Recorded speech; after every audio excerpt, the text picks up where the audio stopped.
utama. Yang pertama adalah Executive Education Program. Pelatihan ini bertujuan untuk membekali peserta dengan keterampilan yang diperlukan untuk perencanaan dan implementasi strategi, serta dirancang khusus untuk membantu peserta mengembangkan solusi yang kreatif dan unggul dalam menyelesaikan berbagai permasalahan bisnis. Yang kedua adalah Public Education Program. Program pelatihan ini bertujuan untuk mengembangkan kompetensi praktis bagi para profesional. Program ini terbagi menjadi 5 kategori: Marketing and Brand, Service, Sales, Digital Marketing, dan General Management. Yang ketiga adalah Certification Program, yaitu program pelatihan bersertifikat yang diterbitkan oleh Mark Plus Institute dan lembaga-lembaga mitra. Terbagi menjadi 3 topik utama, yaitu Profession-Based, Topic-Based, dan Level-Based. Dalam memberikan pelatihan, Mark Plus Institute menekankan pada partisipasi aktif para pesertanya dengan menghadirkan konsep omni-learning yang menyediakan mulai dari pembelajaran mandiri atau self-learning dan in-class training baik secara online maupun offline. Mark Plus Institute menyediakan pelatihan yang terbagi dalam 6 industri.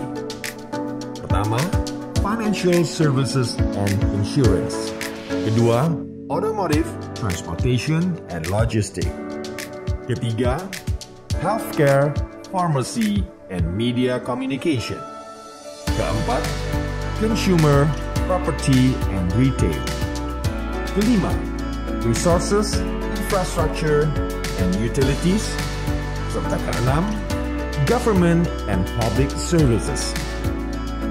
Beroperasi di seluruh wilayah Indonesia dengan 5 lokasi utama, yaitu Jakarta, Bandung, Surabaya, Joglo Semar, dan Bali. Dipandu oleh fasilitator yang merupakan praktisi ahli di bidangnya masing-masing, Mark Plus Institute akan terus membekali masyarakat dengan kompetensi untuk menjadi kompetitif dalam dunia bisnis yang sangat dinamis.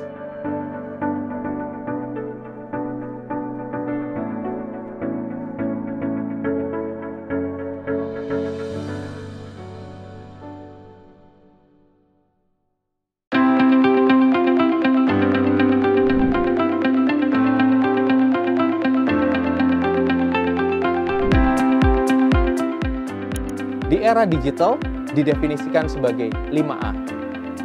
Aware, Appeal, Ask, Act, dan Advocate. Nah, tapi waktu mereka perbaiki lagi menjadi versi yang Yes Gojek versi kamu, itu sampai view-nya sampai 20 jutaan. Jadi benar-benar tergantung dari konten yang kita keluarkan, apakah itu cocok dengan customer kita, dengan target segmen kita. Nanti ini akan berjalan terus.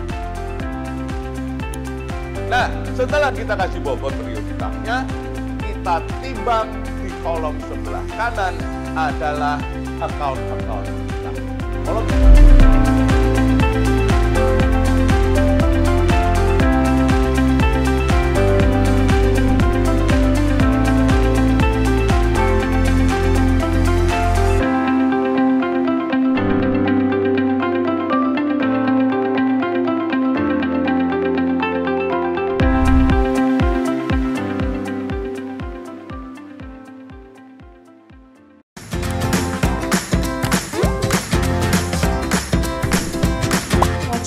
Mark Plus Online Community.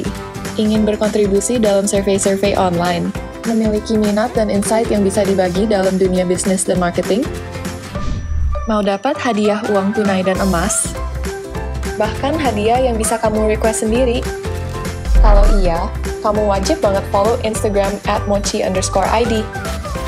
Di @mochi_id, kamu bisa isi survei secara online yang sedang berlangsung, sekaligus dapat kesempatan untuk memenangkan hadiah yang totalnya jutaan rupiah. Yuk follow @mochi_id.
resah dan bingung menyatu, menjelma membelasah keangkuh manusia.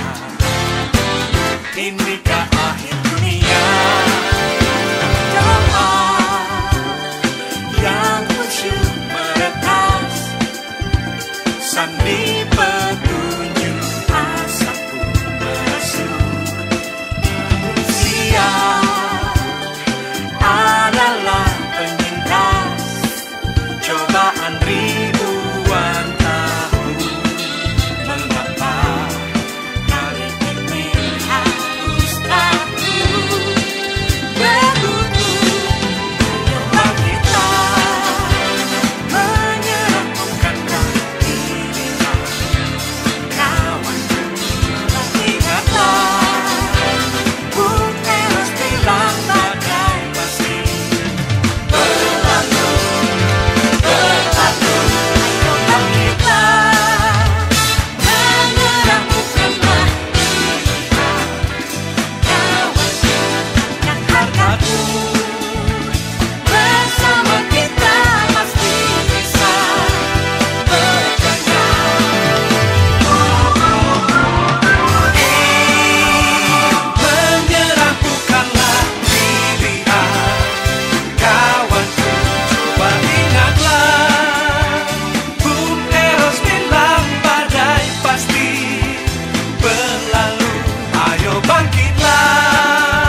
Halo, Halo, Tika. apa kabar Mas? Alhamdulillah, baik. Baik, nanti kita bakal ngobrol-ngobrol lagi ya Mas ya. Ya, siap. Nah, Sobat MI, sebelum kita masuk ke segmen pertama, saya juga akan menyapa terlebih dahulu para narasumber yang sudah hadir bersama kita secara virtual pada hari ini. Ada Bapak Dr. Dede Juniarti, SEME, Ketua Prodi Magister Manajemen Universitas Kuningan. Halo, selamat pagi Bapak. Nanti kita bakal sharing-sharing ya Pak ya.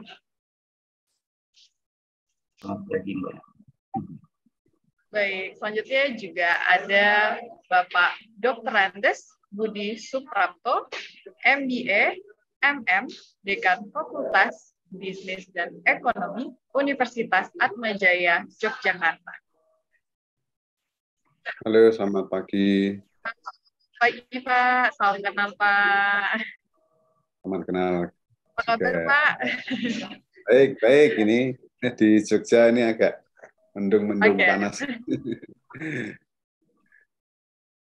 Pak. Nanti kita sharing-sharing ya Pak ya. Siap. Sobat MI, memiliki tujuan menyediakan layanan pendidikan tinggi yang berkualitas dan terjangkau oleh masyarakat, menyelenggarakan proses pembelajaran. Selanjutnya, kita saksikan highlight MGTC episode sebelumnya.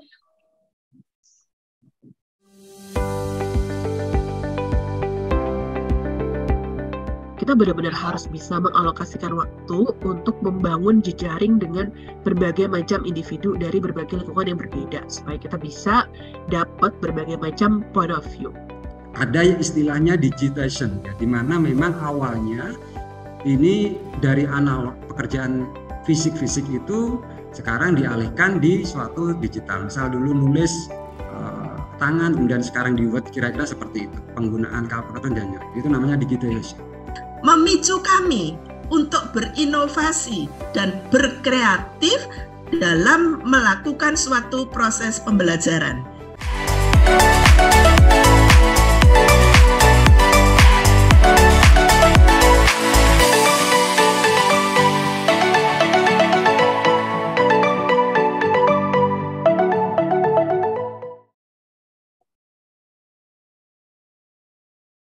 Dan sebelum kita berbincang dengan para narasumber hari ini, Mas Radit akan memaparkan konsep entrepreneurial marketing. Kepada Mas Radit, kami persilahkan. Baik, terima kasih, Kak. Saya izin untuk share screen ya, Bapak dan Ibu. Dan mohon izin juga Pak Dede, Pak Budi, saya izin share terlebih dahulu. Sebentar. Ya, sudah terlihat ya.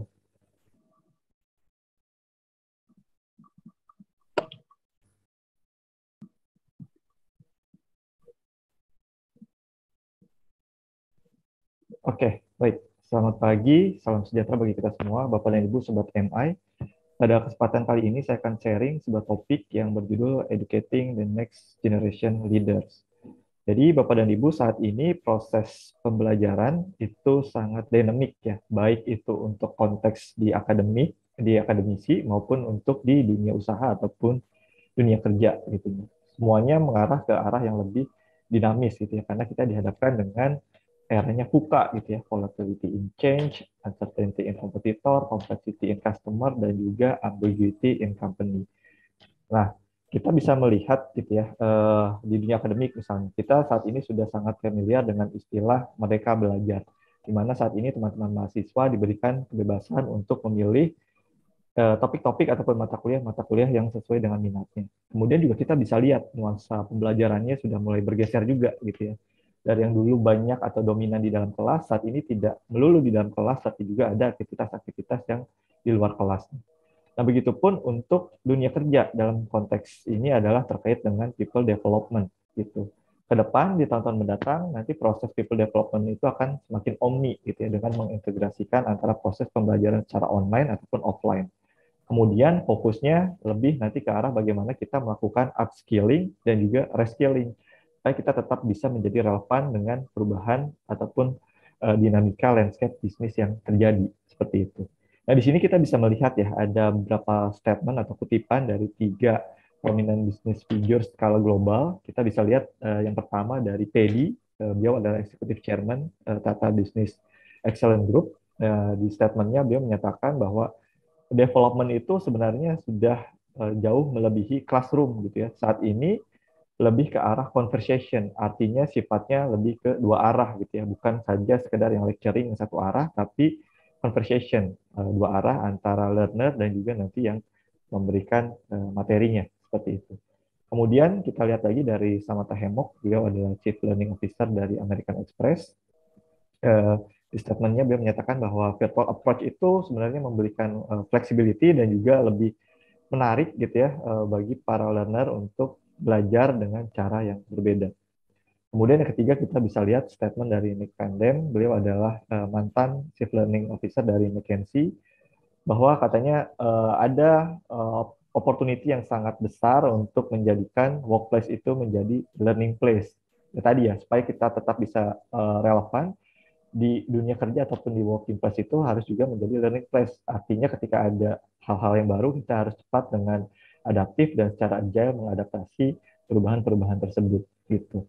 Nah, kemudian ini implikasinya ke depan proses pembelajaran itu harus ataupun setidaknya perlu mengakomodir 4 karakteristik berikut gitu ya. Yang pertama, learning itu sebisa mungkin harus personalized. Artinya harus kontekstual, harus relevan dengan siapa yang menjadi learner-nya, apa yang diajarkan, kemudian juga pace dari proses pembelajarannya, kemudian juga pilihan media yang digunakan itu sebisa mungkin disesuaikan dengan siapa yang menjadi target learner-nya. Kemudian yang selanjutnya adalah learning is contextualized. Ya, ini artinya harus disesuaikan dengan apa yang menjadi keseharian dari learner tersebut gitu ya. Kalau konteksnya di dunia kerja, nanti misalkan people development programnya itu harus disesuaikan dengan apa yang menjadi kebutuhan mereka dari aspek knowledge-nya, skills-nya, ataupun attitude-nya. Sehingga nanti apa yang diberikan itu memang relevan dan sesuai gitu ya dengan apa yang dihadapi di keseharian dari learner-nya. Kemudian yang selanjutnya adalah learning itu socialized. Tadi ya, artinya bukan lagi sifatnya itu dominan yang 1 arah gitu ya, tapi harus dibuat dalam social setting, social nature gitu ya, sehingga terjadi proses kolaborasi, terjadi peer-to-peer learning juga di dalamnya. Seperti itu. Dan yang terakhir, learning is tracked. Ya, artinya di sini intinya adalah learning proses itu perlu kita bisa monitor gitu ya, progresnya seperti apa. Kemudian juga bisa terlihat gap-nya masih ada di mana. Kemudian dari situ baru kita bisa menentukan area for improvement-nya akan seperti apa. Jadi itu adalah 4 karakteristik dari proses pembelajaran di masa yang akan datang. Nah, kemudian saya akan lanjut ke pendetailan ya dari masing-masing karakteristik tadi. Yang pertama ini terkait dengan learning is personalized. Gitu. Jadi bagaimana kita bisa membuat learning itu menjadi personalized, kita bisa mapping sebenarnya dari fase kehidupan kita, gitu, dari mulai fase educational life, professional life, sampai ke entrepreneurial life. Gitu. Karena masing-masing fase ini memiliki anxieties and desires-nya yang berbeda-beda. Gitu. Kita perlu tahu dulu apa yang menjadi anxieties and desires dari learner kita di setiap fase ini, baru nanti dari situ kita bisa membuat program yang lebih personalized. Ambil contoh, misalkan untuk yang educational life. Ini contoh anxiety and desires-nya, ya mungkin teman-teman mahasiswa ketika menjadi mahasiswa itu, ketika ditanya apa yang menjadi anxiety and desires, biasanya muncul adalah ingin menjadi mahasiswa yang berprestasi, misalkan. Ingin menjadi mahasiswa yang memiliki soft skill yang baik, gitu ya. Kemudian nanti ketika lulus, ingin cepat bekerja di perusahaan yang ternama seperti itu. Nah, itu perlu kita petakan terlebih dahulu. Begitupun untuk yang professional life, pasti anxieties and desires-nya berbeda gitu ya dibandingkan dengan fase sebelumnya di fase educational. Di fase profesional biasanya mereka ingin memiliki career path yang smooth gitu ya, ingin cepat dipromosi dan lain sebagainya. Begitupun di fase entrepreneurial, ketika mereka misalkan memutuskan untuk tidak bekerja tapi mulai bisnis mereka sendiri, atau entrepreneurial life ini termasuk juga fase di mana seorang itu sudah pensiun gitu ya, sudah beralih dari fase profesional kemudian mereka masuk ke masa pensiun. Nah, ini pun berbeda ya, apa yang menjadi anxieties and desires-nya. Misalkan ingin memulai bisnis, tapi belum tahu kira-kira bisnis apa yang sesuai gitu. Ingin menjadi trainer, tapi belum tahu caranya seperti apa. Nah, nanti dari situ kita bisa membuat program yang sesuai gitu ya. Misalkan untuk yang educational life itu nanti bisa dibuat semacam student success skill training. Begitupun untuk yang professional life kita bisa buat level pelatihan ataupun people development program yang berjenjang sesuai dengan level jabatan dari learner tersebut, apakah di level staff, supervisor, manager, atau bahkan sampai ke level BOD. Begitupun untuk yang entrepreneurial life, apakah nanti learner itu memutuskan untuk menjadi entrepreneur, ataukah menjadi investor, ataukah nanti melanjutkan ke karir berikutnya. Seperti itu. Jadi kita bisa buat program yang personalized ketika kita berhasil mengidentifikasi apa yang menjadi anxieties and desires dari masing-masing learner yang akan kita tuju, seperti itu. Nah, selanjutnya ini terkait dengan bagaimana membuat learning itu menjadi contextualized, menjadi relevan. Ada 4 hal yang perlu kita perhatikan. Yang pertama, dimulai dari menciptakan learning attraction-nya terlebih dahulu, gitu ya, dengan memberikan berbagai tools untuk memungkinkan para learner itu melakukan eksplorasi terhadap dirinya sendiri. Ini bisa dilakukan melalui self-assessment, misalkan, atau konsep maupun case study reading, atau bisa juga semacam self-exercise. Intinya di sini learner diberikan kesempatan untuk melakukan eksplorasi terlebih dahulu, sehingga mereka tertarik dengan apa yang akan diberikan gitu ya, di proses pembelajarannya. Kemudian yang kedua adalah mengelola learning curiosity-nya gitu ya, mengencourage orang untuk terus mau mengikuti proses pembelajarannya. Di tahap ini pun ada beberapa hal yang bisa dilakukan, dari mulai memfasilitasi discussion forum, kemudian juga bisa melalui class concept enhancement, atau bisa juga melalui role play and simulation, supaya peserta itu memiliki pengalaman yang berbeda gitu ya, ketika mereka ingin mengaplikasikan konsep ataupun pembelajaran yang sudah mereka pelajari, ataupun ketika mereka ingin bertanya-tanya ataupun berdiskusi dengan learner yang lain. Kemudian selanjutnya adalah memfasilitasi learning komitmennya gitu ya, memastikan bahwa proses pembelajaran ini diikuti sampai akhir dengan efektif. Ada beberapa hal yang bisa dilakukan, dari mulai observation, field assignment, ataupun dilakukan melalui coaching dan mentoring gitu. Jadi kita bisa dampingi prosesnya supaya kita bisa lihat juga progresnya sejauh mana gitu ya, bagi learner dalam mengaplikasikan apa-apa yang sudah mereka pelajari. Terakhir adalah menciptakan learning affinity-nya gitu ya, menciptakan engagement pada para learner. Ini bisa dilakukan melalui beberapa hal, dari mulai community ataupun loyalty, bisa melalui kompetensi certification, bisa juga melalui panel assessment. Nah, selanjutnya ini terkait dengan bagaimana membuat learning itu menjadi socialized ya, tadi yang interaktif, yang dua arah. Dimulai dari menciptakan attention, menciptakan why-nya ya, sense of urgency-nya, kenapa pembelajaran ini penting, supaya mereka memiliki awareness yang sama gitu ya, kenapa mereka perlu mempelajari apa yang akan diberikan gitu ya. Kemudian yang kedua adalah retention. Jadi di sini fokusnya adalah bagaimana kita bisa membantu para learner ini mengingat topik-topik ataupun pembelajaran yang sudah diberikan gitu. Yang ketiga adalah reproduction. Jadi kita perlu mengencourage juga para learner itu untuk berlatih lagi gitu ya, untuk mencoba mempraktekkan apa-apa yang sudah dipelajari.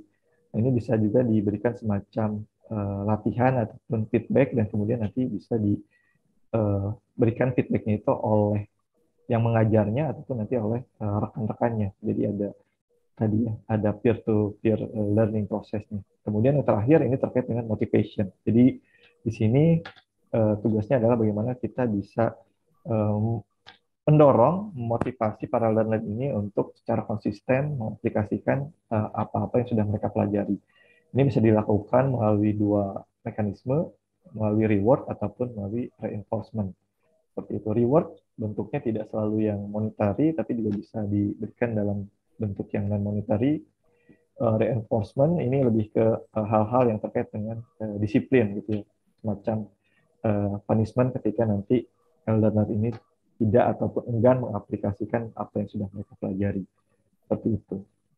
Kemudian terakhir terkait dengan karakteristik pembelajaran, ini learning is tracked gitu ya. Tadi kembali lagi intinya proses pembelajaran itu perlu kita lihat ya progresnya sejauh apa, harus kita bisa tracking secara transparan sehingga learner pun tahu gitu ya progresnya sudah sejauh mana, area for improvement-nya seperti apa gitu. Nah, terkait dengan hal ini kita bisa mengadaptasi dari berbagai macam institusi, masing-masing memiliki advantages dan challenges-nya masing-masing. Kita bisa kombinasikan yang sesuai dan bisa diterapkan di organisasi ataupun institusi kita. Seperti itu. Nah, selanjutnya, selain 4 karakteristik pembelajaran, kita juga perlu memperhatikan 4 capability yang perlu kita miliki gitu ya di era yang semakin dinamis ini gitu ya. Jadi di Markes kita menyebutnya dengan CL yang merupakan singkatan dari Creativity, Innovation, Entrepreneurship, dan Leadership. Jadi CL ini adalah 4 capabilities yang harapannya bisa dikolaborasikan dengan 4 capabilities atau 4 kompetensi yang yang biasanya menjadikan ukuran bagi perusahaan blue chip gitu ya, yaitu PIPM, Productivity, Improvement, Professionalism, dan Management. Saat ini productivity, improvement, dan professionalism serta manajemen saja tidak cukup, tapi perlu kita kombinasikan dengan CL, yaitu tadi ya, creativity, innovation, entrepreneurship, dan leadership. Jadi creativity ini berfokus ke bagaimana kita bisa berpikir secara divergent dan juga convergent. Berpikir secara divergent untuk melakukan idea exploration dan idea imagination. Kemudian nanti berpikir convergent lebih ke bagaimana kita melakukan prioritization dan juga validation dari ide-ide yang sudah dihasilkan. Kemudian capability yang tidak kalah penting yang selanjutnya adalah terkait dengan innovation. Gitu ya. Innovation di sini kuncinya adalah bagaimana kita bisa men-solve apa yang menjadi kebutuhan dari stakeholder kita, gitu ya. Entah itu customer untuk konteks bisnis ataupun stakeholder lain, gitu ya. Kita sesuaikan dengan konteks institusi ataupun organisasi kita. Nah, innovation ini syaratnya ada 3 gitu ya. Yang pertama adalah solusi yang dihasilkan itu harus desirable, artinya bisa menjawab kebutuhan dari stakeholder kita. Kemudian yang kedua adalah visible, artinya kita juga harus lihat kapabilitas internal organisasi kita dalam menghasilkan innovation tersebut. Gitu. Yang terakhir adalah terkait dengan innovation ini harus viable, artinya sebisa mungkin harus sustain dan untuk konteks bisnis ada profitnya, gitu, ada pertimbangan antara cost dan benefitnya. Tidak sekedar innovation, tapi harus memberikan manfaat juga untuk stakeholder yang terlibat. Kemudian kapabilitas yang ketiga adalah terkait dengan entrepreneurship. Entrepreneurship ini dicirikan oleh 3 hal. Yang pertama adalah mampu menjadi opportunity seeker, gitu ya, ketika dihadapkan dengan kondisi bisnis ataupun landscape yang ada, mampu mencari peluang di setiap tantangan yang ada. Kemudian dia berani mengambil resiko, tentunya resiko yang terukur ya, jadi calculated risk taker. Dan yang ketiga adalah mampu menjadi network collaborator, mampu menjalin jejaring yang relevan untuk mendukung tujuan yang telah ditetapkan. Terakhir ini terkait dengan aspek leadership-nya, jadi bagaimana mengarahkan pemimpin anggota timnya sesuai dengan values yang dimiliki oleh organisasi untuk mencapai tujuan yang telah ditetapkan. Nah, ini adalah 4 capabilities yang juga perlu diperhatikan di era yang makin menantang saat ini. Kemudian ini slide terakhir dari saya, jadi jangan ragu nanti untuk memvalidasi juga kompetensi yang kita miliki. Gitu ya. Ada berbagai macam certification program yang bisa kita ikuti, tentunya nanti ini kita sesuaikan ya dengan apa yang menjadi kompetensi ataupun keahlian kita. Nah, ini hanya contoh saja, kalau di Markes kita punya program certification dan kita bagi berdasarkan topik dan juga levelnya. Ada yang terkait dengan brand, ada yang terkait dengan sales, service, ataupun digital. Untuk levelnya pun sama, kita bagi untuk level operasional, level manajerial, maupun level strategik. Jadi kita perlu memvalidasi juga apakah kompetensi yang kita miliki itu sudah mumpuni dan apakah masih relevan dengan kondisi bisnis ataupun kondisi lingkungan yang saat ini terjadi.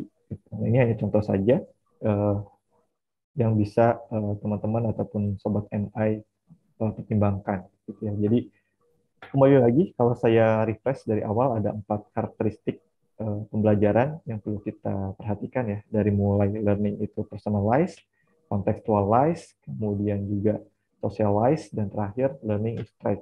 Kemudian setelah 4 learning karakteristik, kita juga perlu memperhatikan 4 capabilities yang harus kita miliki di era saat ini, yaitu creativity, innovation, entrepreneurship, dan leadership. Kemudian terakhir, nanti jangan ragu juga untuk memvalidasi kompetensi-kompetensi yang sudah kita miliki melalui certification program yang sebenarnya sudah banyak di-provide oleh banyak institusi yang ada di Indonesia ini. Mungkin itu sementara yang bisa saya sampaikan. Berikutnya saya kembalikan lagi ke Mbak Tika. Silakan, Mbak Tika.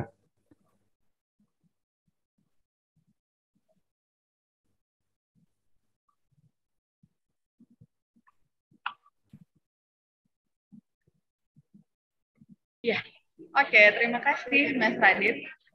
Sobat MI memiliki tujuan menyediakan layanan pendidikan tinggi yang berkualitas dan terjangkau oleh masyarakat, menyelenggarakan proses pembelajaran yang berkualitas dan terpusat pada siswa, sehingga mampu menghasilkan lulusan berdaya saing dan berkepribadian luhur, mengembangkan budaya kewirausahaan mahasiswa dalam rangka melahirkan pewirausaha baru dari generasi muda terdidik, serta menyelenggarakan teknologi dan seni yang bermanfaat bagi kemaslahatan manusia. Bagaimana strategi Bapak Dr. Dede Juniardi, SE, ME, Ketua Prodi Magister Manajemen Universitas Kuningan? Sesaat lagi, Pak Dede akan berbincang bersama Mas Radit untuk mengulas lebih dalam. Setelah yang satu ini, tetap di 5+ Go to Campus.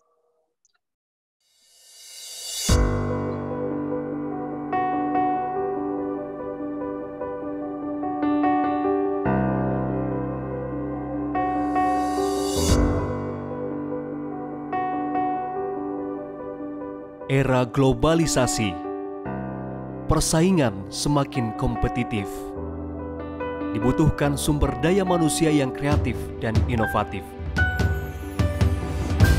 Awali masa depan Anda dan tingkatkan karir secara profesional bersama Sekolah Pascasarjana Universitas Kuningan.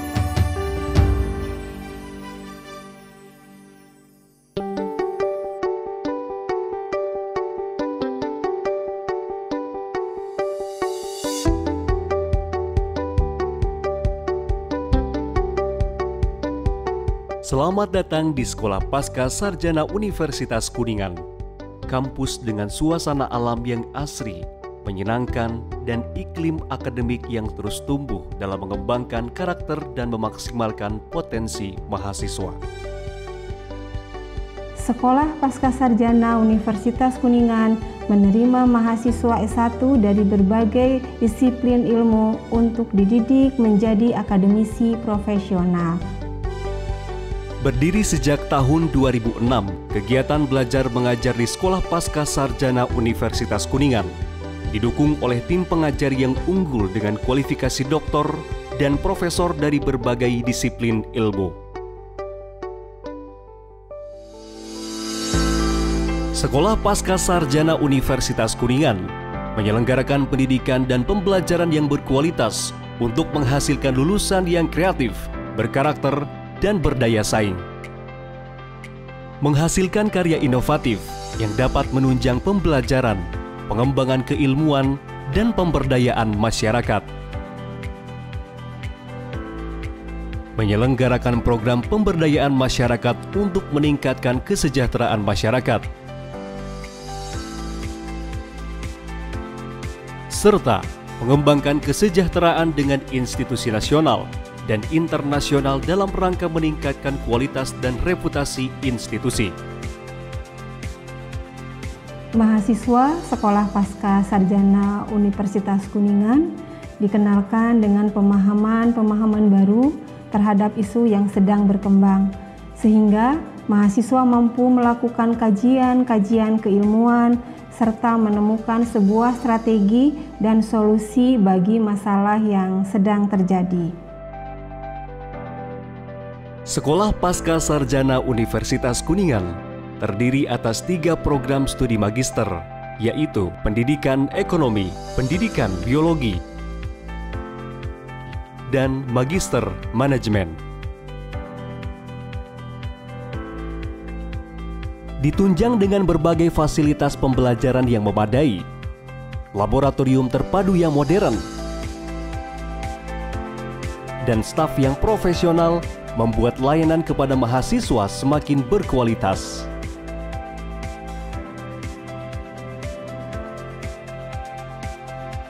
Selama di Magister Manajemen, saya mempelajari pengetahuan dan ilmu yang sangat luas. Selain itu, relasi juga terbangun, dan dalam pembelajaran, dosen pengajarnya pun sangat asik untuk diajak berdiskusi. Saya sangat bersyukur dan bangga bisa menjadi bagian dari mahasiswa Pasca Sarjana Universitas Kuningan.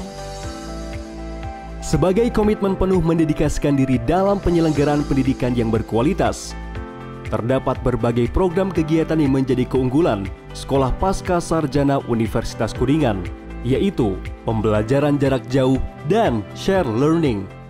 Mahasiswa PJJ yang dimaksudkan adalah mahasiswa pendidikan jarak jauh, artinya mahasiswa yang ada di Indonesia ini, khususnya di wilayah Jawa Barat, memiliki kesempatan untuk mengikuti perkuliahan di SPS Uniku tanpa datang ke kampus untuk menambah wawasan, pengetahuan, dan pengalaman mahasiswa. Maka mahasiswa Sekolah Pasca Sarjana Uniku pun wajib mengikuti kegiatan share learning. Share learning yang dimaksudkan adalah mahasiswa kami di sini mengikuti berbagai jenis kegiatan, yaitu perkuliahan, workshop, dan studi banding yang dilakukan di negara lain.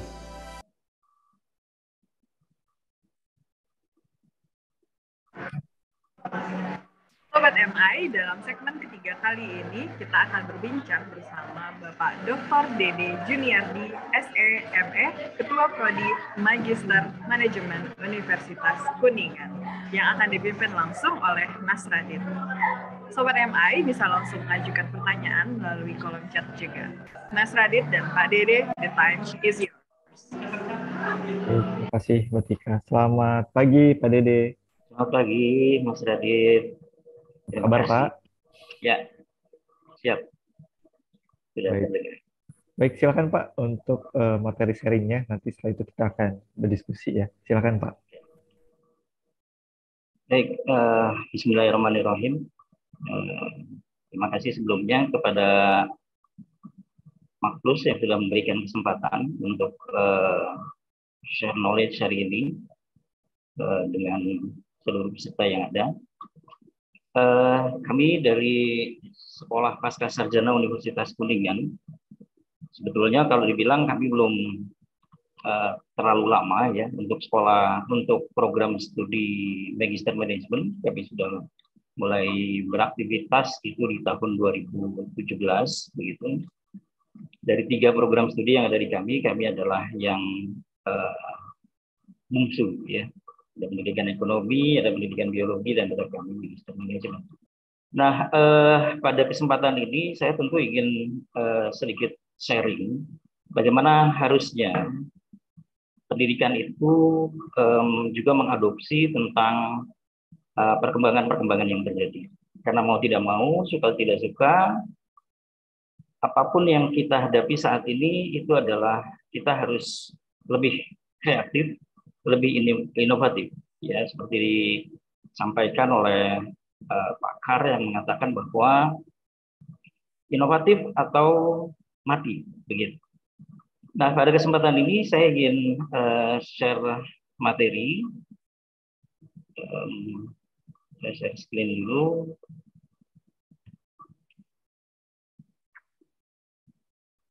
Oke. Saya sustain, saya akan bicara tentang creativity, saya bicarakan creative leadership, ya, untuk perguruan tinggi, university. Nah, saudara-saudara sekalian, seperti tadi sudah saya sampaikan bahwa kreatif, inovatif, atau mati. Tentu kita ingin sustain, kita ingin terus berkelanjutan. Kita ingin menjadi sebuah perguruan tinggi yang mampu beradaptasi dengan lingkungan dan juga kemudian menjadi perguruan tinggi yang diminati oleh masyarakat, kemudian juga berguna bagi masyarakat. Kami di Universitas Kuningan punya visi menjadi universitas yang unggul dan berkomitmen tinggi terhadap pengembangan masyarakat. Jadi kami sudah memutuskan untuk berorientasi kepada masyarakat. Karena kita tahu bahwa kita ada hidup di antara masyarakat. Sehingga kemudian bagaimana menjadi bagian dari masyarakat, maka pola yang dibangun di dalam pengembangan universitas, khususnya di program studi Magister Manajemen kami, kita membangun creative leadership. Kita tahu bahwa perkembangan yang terjadi saat ini, dari industri 1.0 sampai kemudian ke industri 4.0 saat ini. Pendidikan juga mengalami perkembangan. Di situ bisa kita lihat bahwa kalau di awal-awal perkembangan dunia pendidikan itu adalah mengeksplorasi ilmu, dasar, pengetahuan, di mana kemudian tumbuh berbagai teori, tumbuh berbagai pengetahuan yang kemudian berkembang menjadi era pendidikan 2.0 yang menghasilkan teknologi yang mempercepat kemudian proses entah itu merubah mekanisasi menjadi lebih otomatisasi. Pendidikan itu kemudian juga bergeser kepada bagaimana mengarah ke arah digitalisasi dengan memproduksi pengetahuan-pengetahuan baru yang kemudian berkembang di industri 4.0 saat ini itu menjadi industri di mana pendidikan itu juga harus menciptakan inovasi-inovasi. Dan seperti tadi saya sudah sampaikan bahwa inovasi itu hanya bisa terjadi kalau kitanya kreatif. Oleh karena itu, pola pengembangan di dalam universitas pun itu adalah creative leadership. Di dalam pengembangan pendidikan yang terjadi saat ini, kita juga sudah lihat bagaimana Pak Menteri kita itu juga mendorong tumbuhnya kreativitas dengan berbagai inovasi yang dilakukan. Kita juga tahu bahwa kreativitas itu adalah menciptakan sesuatu yang baru, dan yang baru itu harus sesuai, begitu. Kebaruan itu harus bermanfaat, kebaruan itu harus bisa diterima oleh masyarakat, sehingga kreativitas itu bermanfaat bagi masyarakat. Nah, kreativitas itu sangat esensial, sangat penting untuk perusahaan, untuk para wirausahawan baru, tapi juga penting untuk perusahaan yang sudah tumbuh besar. Era sekarang ini adalah era turbulensi di mana perubahan yang terjadi itu sangat cepat. Nah, kecepatan perubahan itu harus disiasati dengan kemampuan berinovasi secara kreatif. Nah, bukan hanya di dunia bisnis yang tadi sudah dipaparkan oleh Maklus, ya, bagaimana Maklus kemudian juga masuk ke dalam bidang pendidikan, mensiasati bagaimana perkembangan yang terjadi. Bagaimana kemudian para pemimpin itu kemudian mampu untuk beradaptasi dengan lingkungan dengan segera. Kita menghadapi masa pandemi, di mana ketika pandemi semua sektor itu terkena dampak, tidak terkecuali di dunia pendidikan. Bagaimana kemudian kita yang sebelumnya melakukan kuliah secara klasikal itu berubah secara total. Karena semua harus melakukannya dari rumah. Kita mulai kemudian melakukan pembelajaran secara online, didukung oleh perangkat teknologi yang semakin berkembang, maka ini menciptakan sebuah proses pembelajaran baru. Ketika kemudian selesai, ketika kemudian sudah membaik situasinya, pandeminya sudah mulai berkurang, maka kuliah itu kemudian menjadi hybrid. Nah, di situ perlu peran-peran di mana pimpinan universitas, pengelola universitas, itu harus segera mengantisipasi perubahan. Di Indonesia ini ada lebih dari 3.000 perguruan tinggi. Tapi sampai saat ini bisa kita lihat juga bahwa sebetulnya hanya kurang lebih sekitar 120-an perguruan tinggi, 120-130 perguruan tinggi yang diperhitungkan di level dunia. Nah, oleh karena itu perlu ada aktivitas-aktivitas yang baru yang diciptakan secara kreatif. Bagaimana kemudian ini bisa menjadi daya dukung untuk memasuki era baru di masa yang akan datang. Nah, ini programnya Mas Menteri kita yang penuh dengan semangat untuk melakukan perubahan terhadap pendidikan. Bagaimana kemudian era itu menuju pendidikan tinggi yang memerdekakan potensi mahasiswa. Yang tadinya mahasiswa itu 7-8 semester harus ada di kampus, dengan dorongan perubahan yang ada, maka mahasiswa diberikan 3 semester untuk melakukan aktivitas kampus merdeka, di mana mereka bisa belajar dari lingkungan, bisa belajar dari industri, ya, bisa belajar dari dunia usaha, sehingga kemudian mereka lebih siap untuk menghadapi dunia pekerjaan ketika mereka masuk ke dalam dunia setelah mereka kuliah selesai. Mereka lebih siap untuk ada di masyarakat karena mereka sudah dilengkapi dengan banyak hal yang kemudian ditawarkan, ya, dengan 3 semester di luar di luar universitas. Mereka tentu akan memiliki pengalaman-pengalaman yang akan lebih baik. Nah, ini tentu kembali juga akan harus dilakukan oleh perguruan tingginya sendiri. Saya kira pemerintah juga hanya akan memberikan dorongan di awal, tapi selanjutnya aktivitas ini harusnya menjadi sebuah aktivitas penting yang dilakukan oleh perguruan tinggi. Universitas harus lebih peka terhadap perubahan dan kemudian juga melakukan aktivitas yang berbasiskan kepada masyarakat. Nah, ini yang kami lakukan, ya, di Universitas Kuningan. Kami melakukan bina desa karena kebetulan kami ada di kota kecil, di kota Kuningan, sehingga kami punya laboratorium masyarakat, ya, yang cukup luas. Kami ada di kota kecil sehingga kemudian kami bisa lebih dekat dengan masyarakat. Oleh karena itu komitmen dari Universitas Kuningan itu adalah mendukung terhadap pengembangan pemberdayaan masyarakat. Menjadi universitas yang unggul dan berkomitmen tinggi terhadap pemberdayaan masyarakat. Saya kira itu akan menjadi sebuah dasar penting buat kami untuk melanjutkan apa yang sudah dibangun oleh para pendiri dari Universitas Kuningan.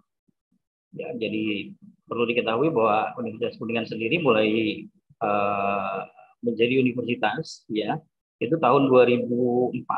Jadi bisa dibilang kami belum lama, ya, untuk ada di dalam kancah perguruan pendidikan tinggi ini. Tapi kami terus berjuang, kami terus melakukan hal-hal bagaimana kami beradaptasi. Oleh karena itu, saya kira sangat relevan ketika kita bicara tentang creative leadership. Jadi sudah disampaikan bagaimana entrepreneurial marketing itu harus dibangun juga, bagaimana perguruan tinggi juga harus dikelola secara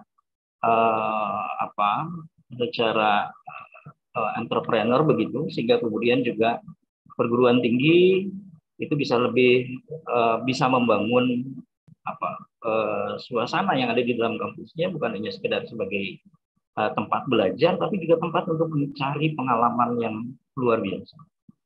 Nah, bagaimana creative leader? Saya ambil dari Al-Serafi itu tahun 2003. Bahwa creative leader itu harus sensitif dengan masalah. Bahwa mereka harus peka, harus menerima, harus melakukan pemantauan terhadap berbagai permasalahan yang ada. Bagaimana kemudian COVID-19 menjadi masalah itu, kemudian bisa memberikan peluang pada kita untuk kemudian mengembangkan strategi di dalam pengembangan perguruan tinggi. Yang kedua, creative leader itu memiliki kefasihan. Kefasihan itu adalah kemampuan untuk berpikir, menghasilkan alternatif, ide-ide kreatif. Nah, ini yang coba kita bangun juga. Bagaimana kemudian kami mendorong teman-teman sesama pengelola di perguruan tinggi ini, Universitas Kuningan ini, itu menjadi teman-teman yang bisa menghasilkan ide-ide kreatif, mencari alternatif dan terkait dengan permasalahan yang terjadi di masyarakat.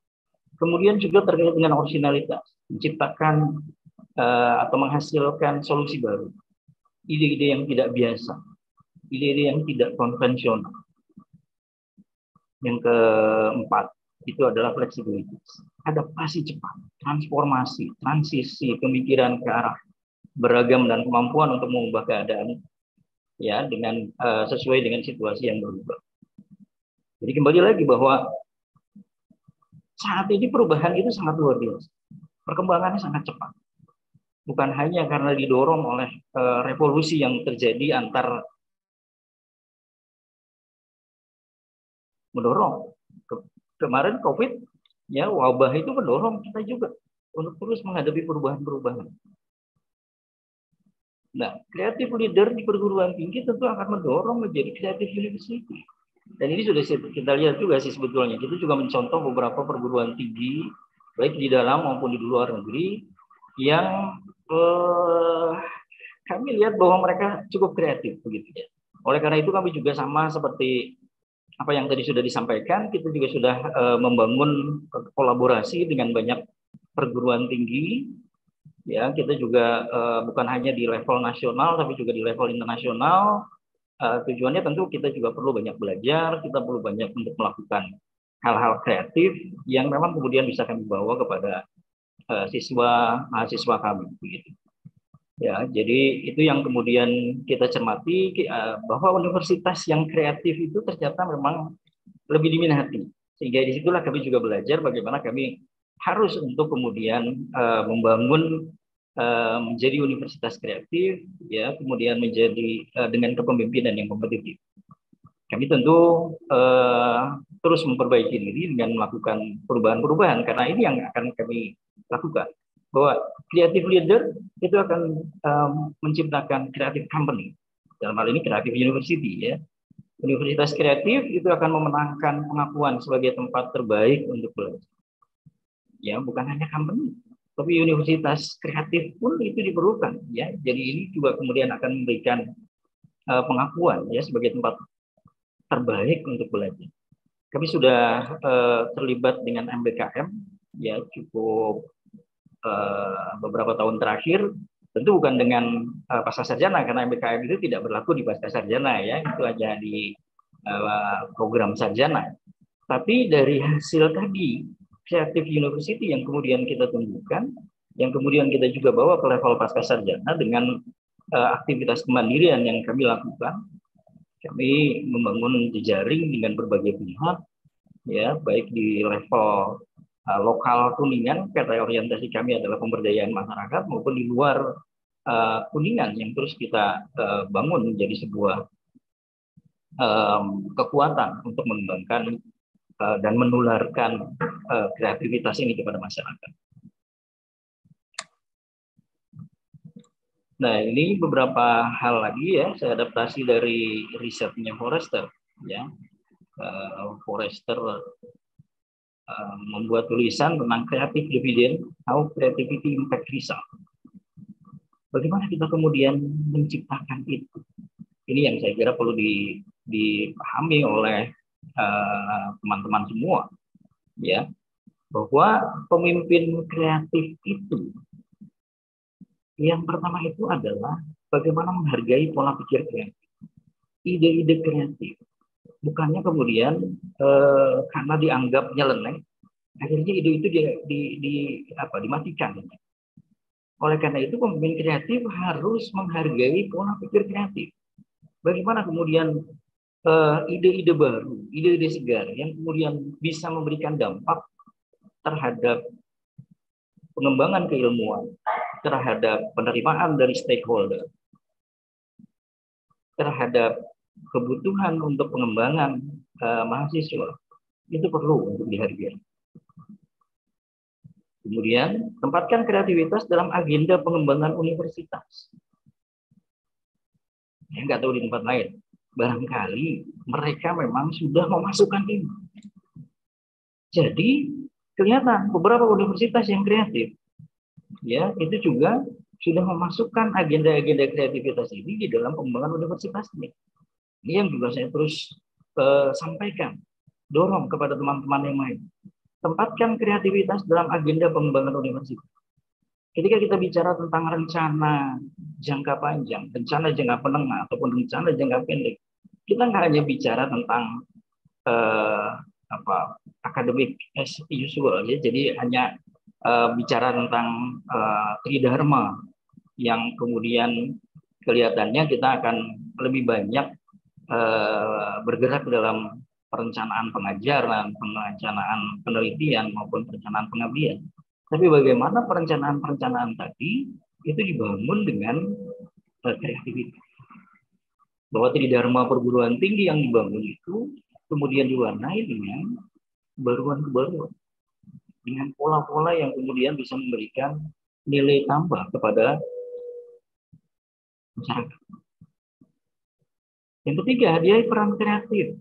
Ya, jadi hadiahi peran kreatif ini itu adalah bahwa kreativitas itu yang tadi harus dihargai, ya, itu tetap harus diberikan ruang, walaupun ide itu, ya, tentu belum tentu nyata hasilnya, karena kreativitas itu tidak seperti kita bicara makan cabai yang hari ini makan, hari ini terasa hasilnya, gitu ya, saat ini dimakan, saat ini juga terasa, gitu. Tapi kita bicara tentang sesuatu yang baru ini mungkin akan kita nikmati hasilnya dalam kurun waktu tertentu nanti. Jadi jangan kemudian ukurannya itu dalam jangka pendek. Oleh karena itu, peran kreatif tadi itu jangan segera diberikan sanksi begitu ya, karena dilihat dalam jangka pendek tidak menghasilkan apa-apa. Ya. Jadi kemudian kreativitas itu juga didorong untuk menjadikan universitas itu menjadi sebuah pengalaman yang menonjol, yang kemudian bisa ditularkan kepada universitas lain. Ya tentu dengan sumber daya yang berbeda, ya hasilnya juga mungkin belum tentu sama, tapi paling tidak pengalaman terbaik, ya good practices kita mungkin bisa menjadi bantuan bagi perguruan tinggi lain juga untuk membangun perguruan tinggi mereka. Investasi dalam teknologi itu tentu harus dilakukan, ya, untuk mendorong eksperimen kreatif dan juga kolaborasi dengan pemangku kepentingan. Jadi sekali lagi bahwa kreativitas ini sangat relevan dengan bagaimana kita membangun perguruan tinggi, sehingga perguruan tinggi yang kita siapkan ini itu menjadi perguruan tinggi yang betul-betul kehadirannya memberikan manfaat kepada masyarakat. Jadi saya kira itu yang ingin saya sampaikan pada kesempatan kali ini. Bagaimana kreativitas itu harus kita ciptakan, harus kita dorong, harus kita tumbuhkan, bukan hanya di level di level mahasiswa yang terus-menerus kreativitasnya kita dorong, tapi di level pengelola pun, bahwa kreativitas itu harus ditumbuhkan. Gitu. Itu yang saya sampaikan untuk saat ini. Terima kasih. Baik, terima kasih Pak Dede atas sharing yang sangat inspiratif ya. Mungkin pertanyaan singkat Pak sebelum kita beralih ke sesi berikutnya. Kira-kira sejauh ini challenge terbesarnya apa sih Pak dalam tadi ya mengaplikasikan konsep creative leadership di Universitas Kuningan dan bagaimana cara Bapak dan tim untuk mengatasi challenge tersebut Pak? Ya, kalau di kami di Universitas Kuningan kan tadi sudah juga disampaikan, sebetulnya kami sudah punya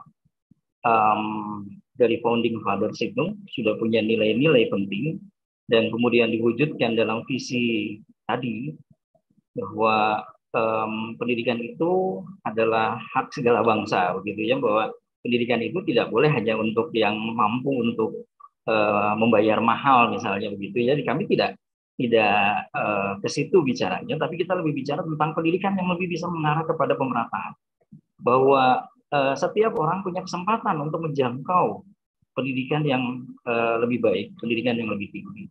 Sehingga kemudian turunan dari visi kami untuk menjadi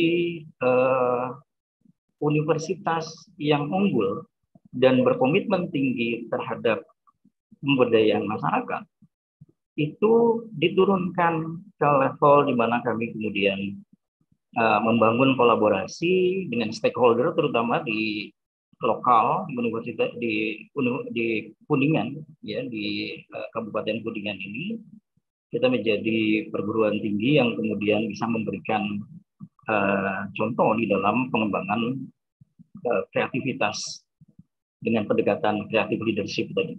Ada beberapa yang kemudian sudah kami lakukan, baik itu dengan pola-pola umum ya, melalui pengabdian masyarakat, KKN dan sebagainya, dengan desa binaan, dan saya kira juga teman-teman di perguruan tinggi lain juga sudah mulai mengarah ke sana.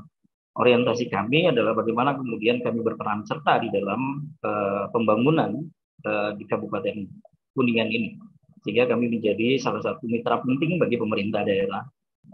Nah, kemudian di internal kami didukung juga oleh pimpinan, dimulai dari level rektor ya, kemudian juga ke tingkat fakultas, sampai ke kalau di sekolah pasca sarjana ini direktur begitu ya, kemudian ke Kaprodi sebagai pengelola program studi ujung tombak.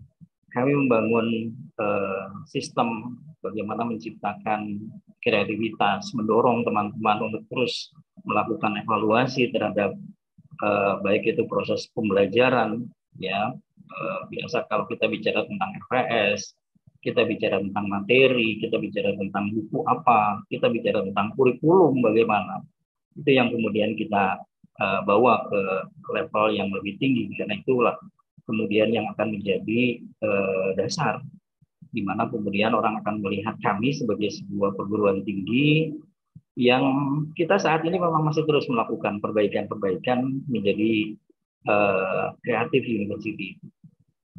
Gitu. Baik, terima kasih sekali lagi Pak Dede atas sharingnya.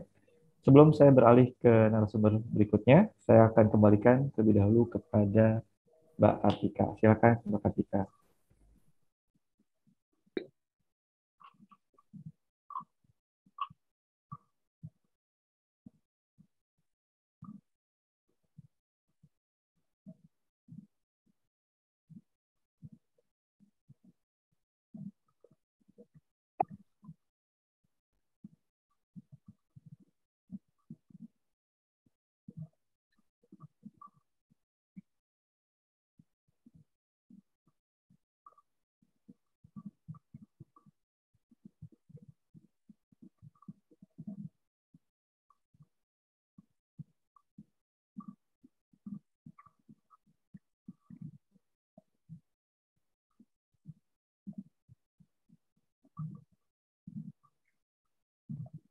Mbak Kartika, apakah ada? Kalau begitu, kita akan segera beralih ya ke narasumber berikutnya setelah satu video berikut ini. Mari kita saksikan satu video berikut.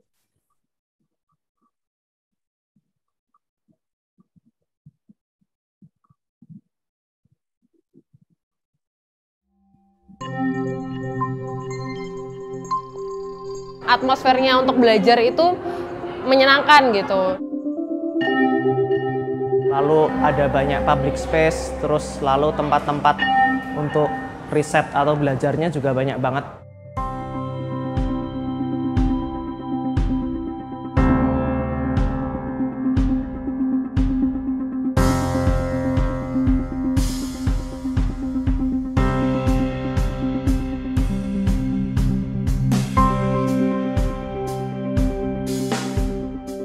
Iklim produktivitasnya itu kerasa banget.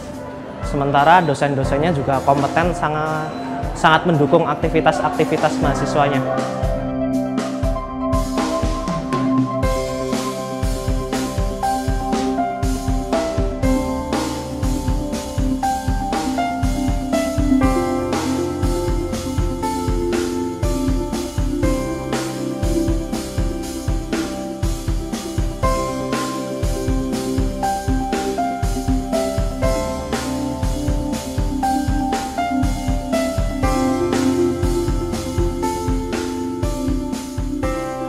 Bisa bersaing dengan mahasiswa yang lulusan dari mungkin ibu kota atau luar negeri sekalipun gitu.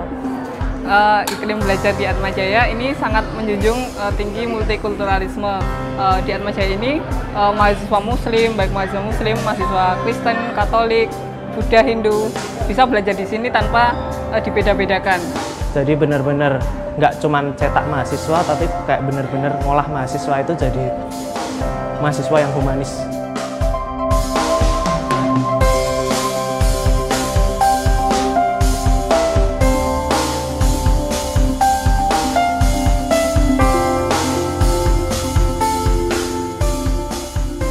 Selama ini saya lihat Atma salah satu kampus favorit yang ada di Jogja.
Baik, selanjutnya saya akan langsung mengundang Pak Dr. Andes Budi Suprapto, MBA PhD, Dekan Fakultas Bisnis dan Ekonomika Universitas Atmajaya, Yogyakarta. Selamat pagi, Pak Budi. Selamat pagi. Apa kabar, Pak? Baik-baik. Selamat tahun baru juga ya, Pak ya. Selamat tahun baru, ini baru minggu pertama ini ya. Semoga menjadi harapan yang bagus ya di tahun setelah pandemi ini. Amin. Baik Pak, langsung saja saya persilakan Pak untuk sharing inspirasinya kepada sobat MI semua dan Bapak dan Ibu yang sudah hadir di sini. Waktu dan tempat, saya persilakan. Oke, terima kasih. Rekan-rekan, selamat siang ya, ini saya kira sudah siang ya. Juga para Bapak dan Ibu, selamat siang. Saya tadi melihat yang partisipan sangat banyak ya, hampir 200 total. Kemudian beberapa mahasiswa, saya juga ya, rekan saya juga hadir, juga rekan-rekan yang ada di dalam negeri maupun di luar negeri. Nah, beberapa juga ada dari Taiwan ya, dari Australia, ya, saya kira beberapa hadir ya, di London juga ya. Oke, jadi terima kasih. Pertama kali saya ucapkan terima kasih pada Mark Plus ya atas kesempatannya untuk sharing ya pengalaman kami selama pandemi gitulah. Ya, jadi tentunya banyak lagi cerita ya tentang pandemi ini ya, tapi rasa-rasanya pengen segera dilupakan ya. Kita akan segera memasuki masa yang normal gitu ya, yang tidak pandemi. Oke, mohon bisa ditampilkan, PPT-nya. Oke, ya, jadi Bapak dan Ibu, saudara-saudari sekalian, jadi pada hari ini kami akan sharing berkaitan dengan studi selama dan setelah ya pandemi. Sebenarnya seperti kita ketahui, kita mulai pandemi diputuskan oleh ketika itu Presiden Jokowi ya, saya kira bulan Maret 2020. Ya, kemudian baru beberapa hari yang lalu ya, Pak Jokowi juga telah mencabut ya posisi PPKM ya, sehingga saya kira mungkin officially ya pandemi mungkin sudah selesai ya, meskipun tetap harus berjaga-jaga ya. Next. Ya, jadi sebagai leader tentunya kita harus memulai segalanya dari strategic posture ya. Jadi bagaimana kita bisa memahami ya visi ke depan suatu organisasi, apa perannya atau misinya, bagaimana sasaran-sasarannya, ataupun bagaimana strategi untuk mewujudkan visi misi tersebut.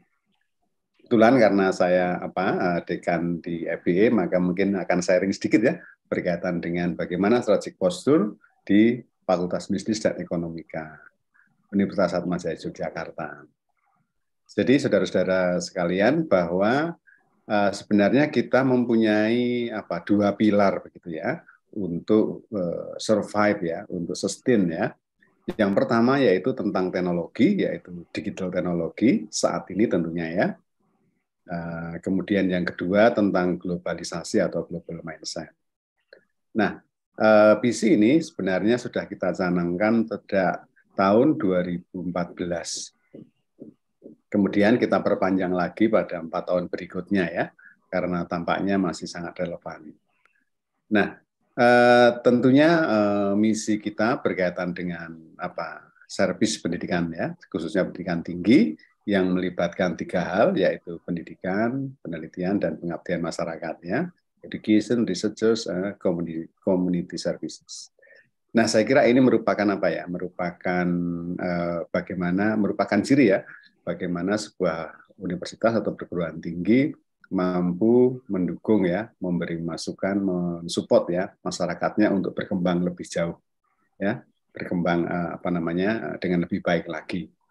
Nah, ciri khasnya adalah bahwa Atmajaya ini misinya itu berdasarkan yang kita sebut dengan spirit of serving in the light of the truth, atau melayani dalam cahaya kebenaran. Jadi education, research, dan community service-nya kita sampaikan ya kepada masyarakat, kepada mahasiswa, kepada negara, kepada dunia ya, dengan dasar, dengan spirit untuk melayani dalam cahaya yang benar ya, atau kebenaran.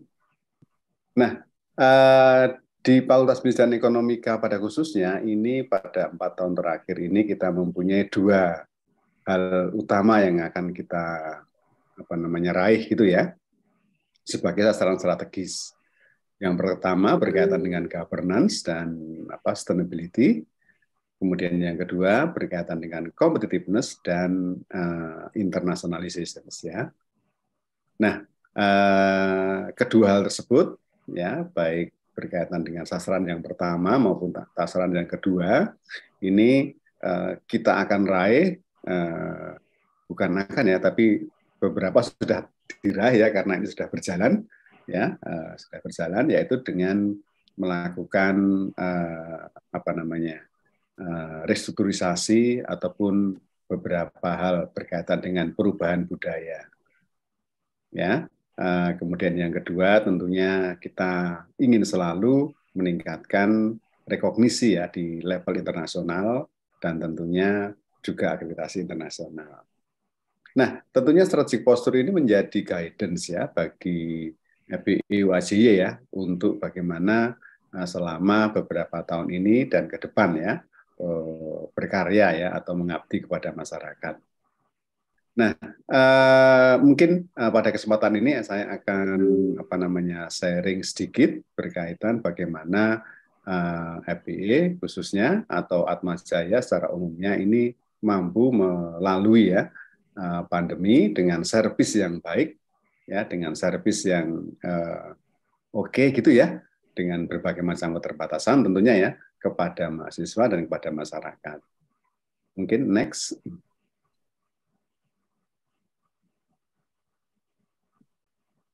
Ya, Bapak dan Ibu, jadi seperti yang saya sampaikan tadi bahwa sebenarnya kita sudah memulai digitalisasi dan internasionalisasi itu pada tahun 2014. Ya, kemudian kita melakukan riset ya kepada mahasiswa ya berkaitan dengan digitalisasi atau bagaimana kita merubah ya atau menambahkan ya atau secara perlahan-lahan begitu ya bergeser dari full text ya menjadi digital. Nah, Bapak dan Ibu mungkin bisa dilihat di sebelah kanan di sini kami mencoba untuk menerapkan teori Utah-2. Nah, di mana teori ini adalah berusaha mensinkronkan antara karakteristik tugas dari mahasiswa, karakteristik peran dari mahasiswa, tentunya mahasiswa saat itu dan di masa mendatang harapannya ya. Kemudian karakteristik teknologi yang kita pakai, ya, karakteristik komputer, internet, ya, fasilitas yang kita ada, yang kita punyai, ya. Nah ini sepatutnya fit ya, sepatutnya sesuai, sehingga diharapkan dengan demikian maka para sivitas akademika di Universitas Atmajaya Yogyakarta ini dapat beradaptasi ya, dapat mengadopsi ya berbagai macam perubahan, baik perubahan teknologi, perubahan masyarakat, perubahan budaya begitu ya, dengan baik ya, sehingga dengan demikian services maupun tujuan-tujuan itu dapat dilaksanakan dengan baik. Nah, Bapak dan Ibu kita lihat pada gambar yang di kanan ini terlihat bahwa dengan Utah-2 di sini maka kita bisa melihat bahwa ternyata teknologi yang telah kita siapkan ya dan karakteristiknya dan kemudian juga karakteristik mahasiswa atau proses pembelajaran yang kita rancang ini cukup fit gitu ya, yang di sebelah kanan atas itu ya, atau sesuai ya. Dengan demikian dampaknya adalah bahwa keinginan ya untuk mengadopsi berbagai macam teknologi ataupun perilaku ini sangat tinggi begitu. Nah, waktu itu yang kita canangkan yaitu kita mulai menggeser ya dari paper textbook ke digital textbook yang ketika itu sangat-sangat masih inisial begitu ya pada saat itu. Ya, kemudian juga banyak ya komunitas yang pada saat itu kurang setuju ya dengan e-textbook maupun e-digital dan seterusnya, e-resource dan seterusnya. Nah, kita lihat di situ bahwa ternyata kalau kita lihat pada tabel sebelah kiri, ternyata preferred menggunakan textbook format itu yang printed textbook itu 29%, yang neutral itu 36%, yang mobile e-textbook itu 34%. Nah, saudara-saudari ini menunjukkan bahwa ternyata yang ada 36% sebagai inovator ya, sebagai mahasiswa ataupun dosen ataupun mungkin juga komunitas ya yang mempunyai eagerness ya, yang mempunyai kemauan untuk merubah untuk berubah. Nah, sebenarnya temuan ini cukup lambat begini sebenarnya ya. Cukup lambat. Setelah 2 tahun kita menerapkan ternyata hanya 34%. Ya. Jadi waktu itu tahun 2016 ya, saya kira ya. Sekitar itu. Nah, kita lihat di sini misalnya bahwa pengalaman dari siswa ya, siswa SMA ya, menggunakan e-textbook itu masih kita sekitar 40%-an ya, memang masih terbatas ketika itu. Nah, memang melakukan perubahan ini ternyata memang susah ya, berat begitu ya. Nah, namun tidak dinyana ya pada tahun 2020 ini ya, ya ketika bulan Maret ini pandemi, ya, dan kita tahu ya semuanya ya tidak bisa lepas, tidak bisa tidak harus keluar dari kelas dan melakukan pembelajaran online, ya. Nah, ini yang menjadi apa namanya titik bahwa ternyata apa yang telah kita siapkan ini ternyata inilah yang pada saat sekarang itulah bisa kita manfaatkan dengan full capacity. Jadi ketika itu mahasiswa seperti kita ketahui mahasiswa di FPE di Atmajaya ini berasal dari seluruh Indonesia, begitu ya. Dan ketika itu kelas harus dikosongkan, kampus harus dikunci ya, di lockdown. Kemudian semua mahasiswa harus pulang ke kampungnya sendiri-sendiri ya. Papua, ke Kalimantan, ke Sumatera, ya. Kalau dekat-dekat ya ke Klaten ya, ke Semarang gitu ya. Ya, termasuk juga ya ke Solo dan seterusnya ya. Jakarta juga banyak ya. Nah, terus bagaimana? So how can be run the education system? Ini ternyata di sini ya bahwa totalnya sekarang 100% harus mengadopsi teknologi tersebut. Ya, kita beruntung karena ternyata kita tidak hanya menyiapkan soft teknologi tapi juga hard teknologinya. Jadi sejak tahun 2014 itu setiap mahasiswa itu mendapatkan iPad. Ya. Mahasiswa baru mendapatkan iPad selalu ya. Nah, jadi kemudian nggak ada lagi pertanyaan ketika mereka pulang di rumah, mereka bisa melakukan pembelajaran online seperti sedia kala kayak di kelas begitu ya. Nah, jadi waktu itu mereka mungkin exciting ini kita nggak menyangka waktu itu akan selama 2 atau 3 tahun begitu ya. Mas Raditya ya, tapi kita kira ini mungkin 3 bulan atau mungkin 1 semester gitu ya. Jadi mahasiswa itu seneng aja ya, wah ini liburan 1 semester gitu ya. Ya sambil juga bisa kuliah ya, karena memang the system has already run ya, jadi nggak ada masalah gitu. Ya, kita mempunyai learning management system yang sudah kita running sejak tahun itu 2014, jadi sudah mature ya ketika tahun 2020.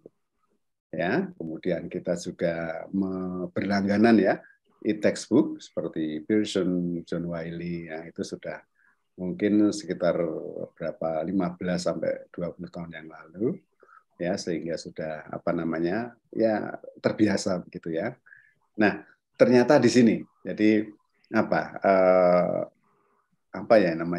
ini keberuntungan atau apa gitu ya. Laki atau bagaimana ya, jadi seperti ini ya. Jadi apa yang telah kita siapkan ternyata bisa kita pakai untuk menghadapi sebuah fenomena yang luar biasa, yaitu pandemi COVID-19 ya, yang saya kira ini suatu fenomenal sekali karena seluruh dunia ya ini ya mengalami ya, bukan hanya di Indonesia, bukan hanya di Jogja, tapi seluruh dunia, dan tidak hanya dalam 6 bulan, 3 bulan, tetapi sampai hampir 3 tahun. Ya, jadi kuncinya adalah adaptations. Ya, di bawah ini saya tulis kuncinya adalah adaptations. Artinya apa? Memang bahwa beradaptasi itu bukan sekonyong-konyong gitu ya, atau tiba-tiba begitu ya. Ya, tetapi memang kita secara gradual harus mempersiapkan diri, harus memahami situasi lingkungan, ya. Harus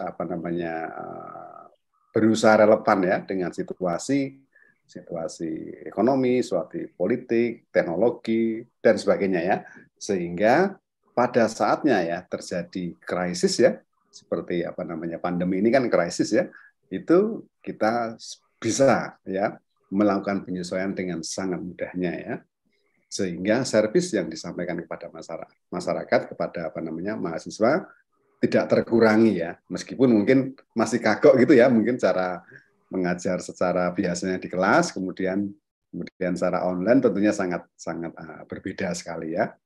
Ya, mahasiswanya belajar, dosennya juga belajar ya, stafnya juga belajar.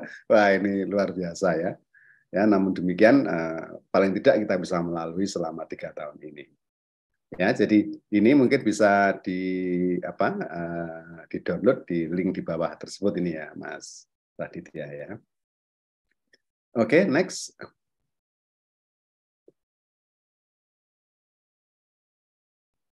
Ya, jadi seperti kita ketahui, everything online ya, dari tahun 2020 sampai tahun 2022 kemarin ya, Desember lah katakanlah ya, 2020 sampai 2021 semua online full ya. Kemudian 2022 ada penyesuaian-penyesuaian ya, gradually pelan-pelan kita menuju menjadi full normal gitu ya. Nah, seperti kita ketahui semua ya itu di online kan ya, kelas online, seminar online ya, KKN online ya nggak masuk akal ya, tapi ya harus kita lakukan ya, bimbingan online gitu ya. Ya jadi aduh luar biasa, aneh sekali ya, tapi kita lalui, harus kita lalui. Yang menarik justru juga dalam fenomena seperti itu juga mendatangkan inovasi ya, seperti kita lihat ya di tema-tema webinar ini ya. Entrepreneurial Sustainability During Pandemic COVID-19, Case Australia. Ya, ternyata di situ banyak sekali insight-insight ataupun best practices ya dalam masa pandemi ya. Di sini bercerita tentang bagaimana pengusaha kecil ya bisa survive di masa pandemi. Ya, kemudian juga bagaimana proses pembelajaran.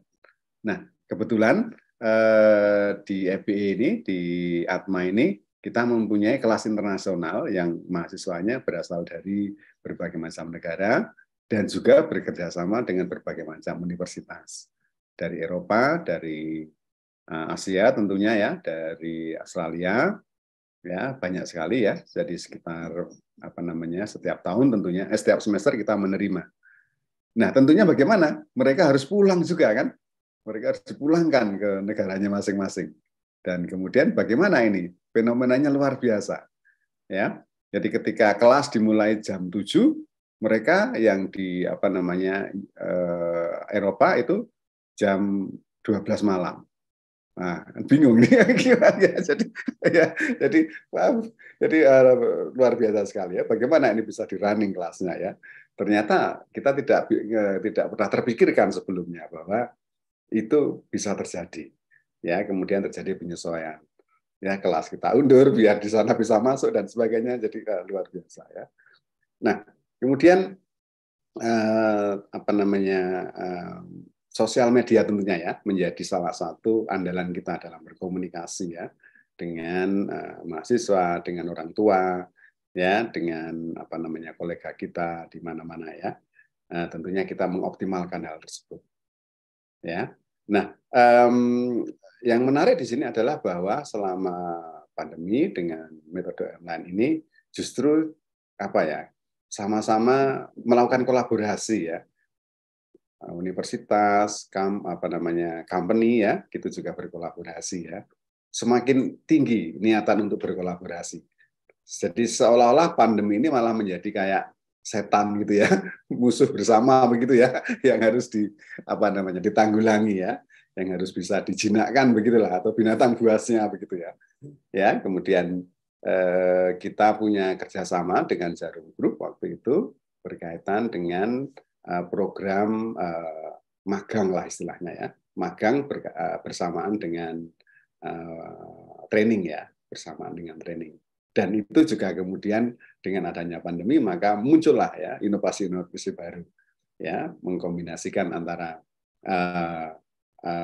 online training, kemudian tentunya practices-nya kan juga harus tetap di workshop-nya kan, harus di workshop-nya dengan prokes yang luar biasa ya, sehingga kemudian ya fenomenanya jadi berbeda ya, harus pakai masker, harus antigen dan sebagainya ya, dan itu ya ternyata bisa kita lalui ya selama 2 tahun lebih ini ya. Jadi justru dalam situasi seperti ini malah stakeholder ini bersama-sama begitu ya, bahwa saat ini seperti teori ya yang disampaikan bahwa collaboration is more important than competitions gitu ya. Saat ini kita berpikir soal kolaborasi, membangun kolaborasi ya, apakah itu pendidikan, apakah itu dunia usaha, apakah itu masyarakat ya berkolaborasi bersama ya untuk menjadi lebih baik.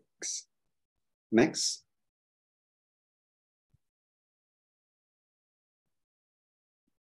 Ya, jadi pertanyaannya terus kemudian ketika tahun 2022 ya, pandemi sudah mulai menurun, kita boleh masuk tapi hanya separuh kelas begitu ya. Nah, ini juga problem ini, kalau separuh kelas bagaimana yang separuhnya begitu ya. Ya, kemudian kita membuat hybrid kelas. Ya. Wah, hybrid kelas yang satu di rumah, yang satu di kelas, yang separuh di rumah, separuh di kelas. Wah, ternyata teorinya mudah tapi pelaksanaan ribet sekali ya. Ribet sekali ya. Nah, ini mungkin contohnya itu yang di kanan ini, yang masuk ini cuma berapa ini? 6 orang, tapi yang di luar di rumah itu ada 20-an, 30-an itu ya. Ya. Nah, kebetulan saya itu mengajar kelas statistik bisnis. Wah, repotnya minta ampun ini. Ya. Memberi soal, kemudian latihan ya. Latihan assignment, kemudian menggunakan aplikasi kan, untuk aplikasi statistik ya. Nah, ini bagaimana itu ya, waduh repot, sangat repot, luar biasa ya. Ya, namun juga fenomena yang menarik, artinya kita punya pengalaman ya bahwa kita ternyata suatu saat ya, apabila yang selama ini misalnya ya metode seperti ini tabu ya, atau asing gitu ya, suatu saat kita bisa menggunakan ini dalam situasi yang krisis atau sesuatu yang susah. Ya, misalnya kita harus meeting ya, tetapi mungkin teman-teman ataupun rekan-rekan nggak ada di satu tempat, tapi urgen ya, kita bisa melakukan hybrid ini ya, bisa melakukan meeting secara hybrid. Ada yang di ruangan bersama-sama, sebagian ada yang remote ya, dimanapun ya berada, kemudian kita bisa mengambil keputusan. Ya, bahkan hasil keputusannya bisa diakui ini secara organisasi begitu ya. Misalnya harus memutuskan sesuatu yang berkaitan dengan investasi misalnya, kan ini penting ya, jadi bisa juga diakui ya, karena ya situasinya sudah seperti ini ya. Nah, kira-kira itu berjalan 1 tahun ya, boleh masuk separuh, boleh masuk 75% akhirnya ya, kemudian boleh masuk 100% begitu ya. Nah, ternyata juga ada tantangan ini, para mahasiswa ada yang online aja Pak, capek ya, jadi di kelas rupanya capek juga ya, karena sudah berapa tahun nggak di kelas, satu setengah jam sudah capek ya, biasa di rumah begitu ya, mungkin biasa sambil tidur ya, kemudian macam-macam ya, kemudian kalau sakit dan sebagainya. Nah, yang menarik ini adalah kemudian universitas kami menyiapkan Satgas COVID itu ya, untuk menangani ya, misalnya belajar adalah hak ya seorang mahasiswa ya. Kemudian ketika tiba-tiba sakit harus segera ditangani karena memang berbahaya ya, karena situasinya memang masih pandemi. Jadi kemudian Satgas ini bergerak ya dengan cepat ya. Kemudian yang lebih berat tantangannya adalah orang tua, gitu. Orang tua melepaskan anaknya dari Papua ya, sekolah di Atma, khawatir sekali tentunya ya, kekhawatirannya sungguh luar biasa. Nah, kita juga harus memberikan asistensi ya, informasi selengkap-lengkapnya. Maka muncul kreativitas baru, membuat situs khusus untuk Satgas, membuat tol khusus ya, kemudian memberikan infografis ya, membuat sosial media ya, dan sebagainya ya. Ini kreativitas yang muncul ya, karena kemudian adanya situasi pandemi, situasi tersebut. Nah, pertanyaan berikutnya memang studying after pandemic ini bagaimana? Ya. Nah, ini saya berusaha melihat di lain tempat ini di India ini ya. Kalau di India ini ternyata setelah pandemi maka kemudian ada banyak muncul alternatif preferred mode of education after pandemic. Kira-kira preferensinya apa? Ya, di sini dilihat bahwa yang online classes itu 17%. Ya, kemudian yang normal classes itu 54%. Kemudian both yang normal maupun yang online itu 28%. Ya, artinya bahwa sebenarnya memang keinginan untuk kelas normal itu tinggi juga ya, ada 54%. Ya, namun demikian bahwa mungkin karena situasi, ternyata ada peluang bahwa online classes juga perlu dipakai ya, bisa dipakai begitu ya. Nah, sehingga muncul ya ini yang kedua ini yang good normal classes ini sekitar 28%. Ya. Nah, tentunya mungkin metode pendidikan di masa mendatang akan lebih inovatif lagi ya, karena setelah pandemi kita sudah mengalami banyak hal, dan sebelum pandemi kita sudah mengalami metode konvensional dalam tanda petik ya, yang juga pengalamannya juga luar biasa, sehingga kemudian kalau kita blended ya, kita punya banyak peluang ya untuk mengembangkan metode pembelajaran di masa mendatang dengan lebih baik lagi ya, atau lebih menarik lagi. Nah, saya kira ini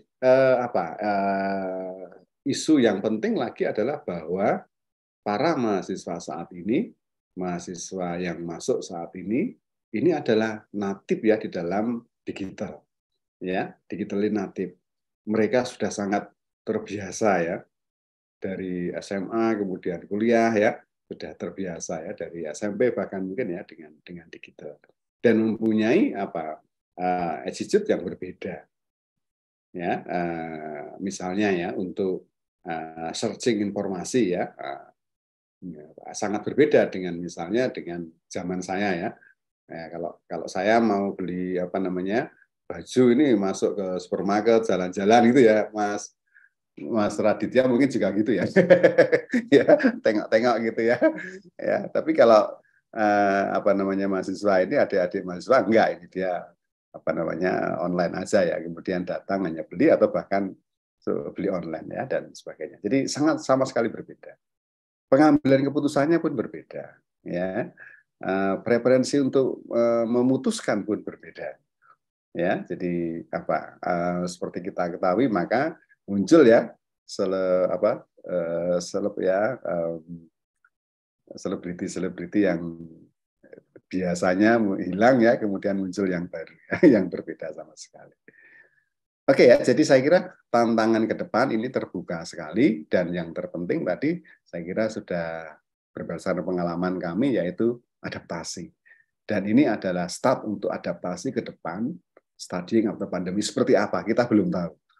Ya, kita harus menggali lagi saat ini, belajar lagi, mengorek kembali mungkin yang dulu dan yang akan datang ya, seperti apa fenomenanya untuk bisa memformulasi ya kira-kira studying after pandemi ini seperti apa. Meskipun tentunya sudah banyak teori-teori ya, seperti kita ketahui misalnya ya, ketika saya ingat betul ketika tahun 2019 itu kan itu di Wuhan sudah pandemi kan ya, tapi kita nggak mengira ya bahwa itu kan akan sampai ke Indonesia dan menyerang seluruh dunia ya, ya nggak, ya kan. Nah ini juga kita nggak tahu tiba-tiba bisa seperti itu dan merubah fenomena, ya.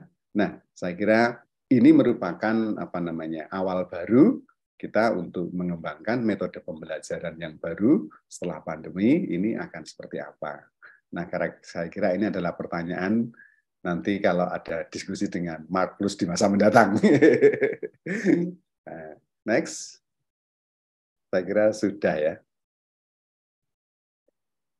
Ya, terima kasih Mas Raditya. Kira-kira demikian mungkin sharing dari kami. Semoga bisa memberi inspirasi. Baik, terima kasih Pak Budi untuk sharing sangat inspiratif. Jadi memang tadi kuncinya adalah adaptasi ya Pak ya, dan itu dilakukan secara gradual supaya kita tetap bisa relevan sesuai dengan perubahan situasi lingkungan yang kita hadapi, gitu ya Pak. Sekali lagi terima kasih Pak Budi. Selanjutnya kita akan masuk ke sesi tanya jawab, tapi sebelum itu saya kembalikan lagi ke Mbak Kartika. Silakan Mbak Kartika. Oke, terima kasih Mas Radit. Terima kasih kepada Bapak Dr. Randes Budi Suprapto MBA PhD, Dekan Fakultas Bisnis dan Ekonomi Universitas Atmajaya Jakarta. Dan selanjutnya kita akan memasuki sesi tanya jawab. Di sini sudah ada beberapa pertanyaan. Mungkin saya akan bacakan satu aja berhubungan dengan waktu kita yang sudah semakin singkat. saya akan mengambil pertanyaan dari Dr. Andus Ketut Aryasna, MBA, MM, MAKT. Kepada pembicara 1 dan 2, bagaimana strategi atau cara menjaga loyalitas dan memotivasi dosen dengan pendapat atau insentif yang relatif rendah. Terima kasih. Silakan kami serahkan kepada Bapak Dede mungkin sebagai pembicara 1.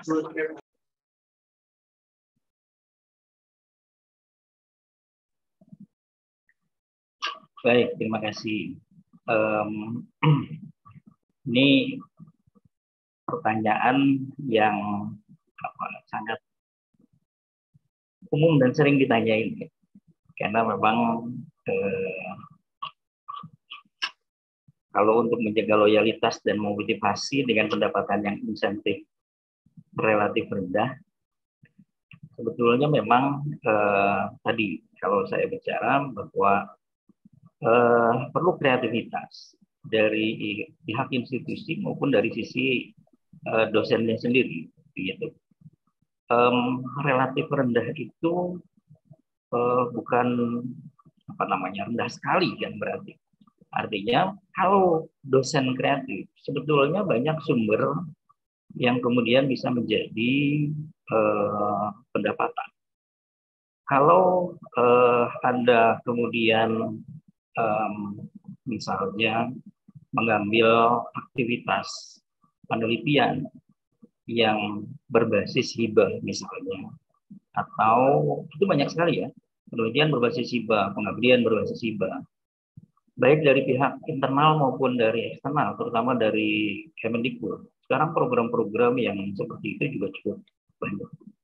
Nah, ini juga akan kembali lagi kepada pihak perguruan tingginya, pihak universitasnya, seberapa kreatif kemudian bisa mendorong mereka, mendorong dosen-dosen ini agar kemudian juga tidak hanya menunggu, tapi juga kemudian ikut aktif terlibat. Salah satunya misalnya menjadi DPL di MBKM. Nah, itu juga kan mendapatkan reward yang cukup lumayan, begitu ya. Jadi artinya nggak bisa memang kalau kemudian kita berharap ketika misalnya perguruan tinggi kita juga bukan perguruan tinggi yang jumlah mahasiswanya banyak sekali, begitu ya. Misalnya jumlah mahasiswanya sudah lebih dari 10.000 dan sebagainya. Tapi kita juga harus bisa menangkap banyak peluang dengan status sebagai seorang dosen tentunya. Kita bisa berkiprah yang kemudian juga bisa mendapatkan penghasilan yang cukup memadai untuk menjadi pendapatan bagi para dosen. Ya, jadi selain universitasnya sendiri atau perguruan tingginya sendiri harus kreatif di dalam menciptakan peluang-peluang kepada dosen-dosen, tapi dosennya juga harus kreatif untuk juga terus mengembangkan dirinya, terus mengembangkan pengetahuannya, dan juga terus mengembangkan keprofesionalitasannya sebagai seorang dosen. Karena dengan begitu kemudian ini akan ada feedback kepada dosen yang bersangkutan untuk kemudian mengembangkan pendapatannya juga, begitu. Saya kira mungkin begitu ya.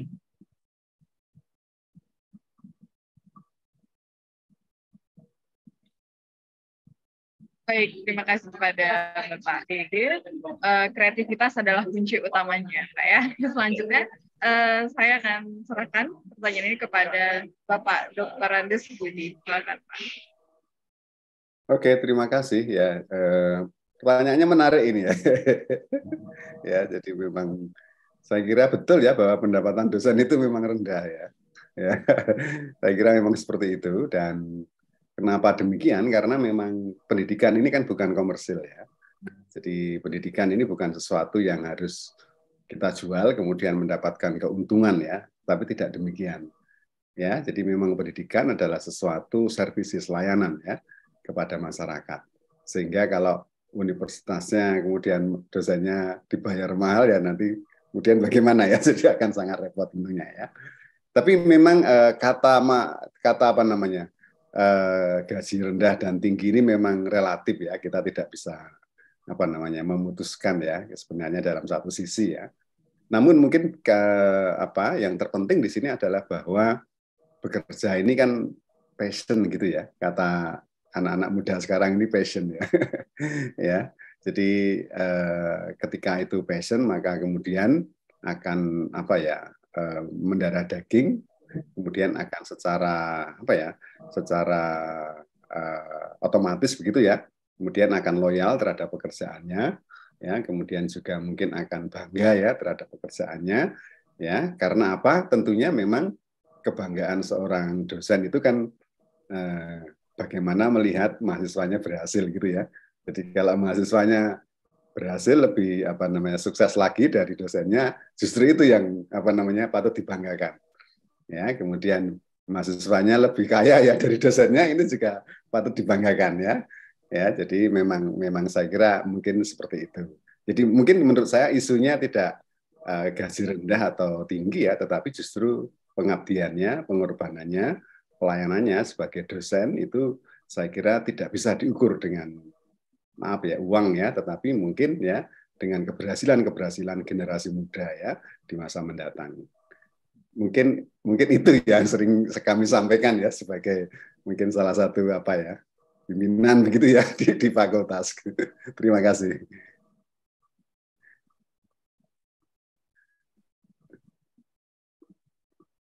Oke, terima kasih kepada Bapak Dr. Andes Budi. Mungkin dari Mas Radit ada tambahan, Mas? Ya cukup sih, Mbak. Baiklah, terima kasih kepada kedua narasumber hari ini dan juga Mas Radit. Sobat MI, sesi tadi juga sekaligus menutup perjumpaan kita dalam program Marvelous Goes to Campus episode kali ini. Bagi Sobat MI, jangan lupa saksikan terus Marvelous Goes to Campus setiap hari Sabtu pukul 10.00 waktu Indonesia Barat. Saya, Kartika, beserta kerabat kerja yang bertugas dalam melaksanakan protokol kesehatan pamit undur diri. Jangan lupa like, comment, subscribe Marvelous Channel untuk mendapatkan update terbaru. Stay clean, stay healthy, stay safe Indonesia. Sampai jumpa.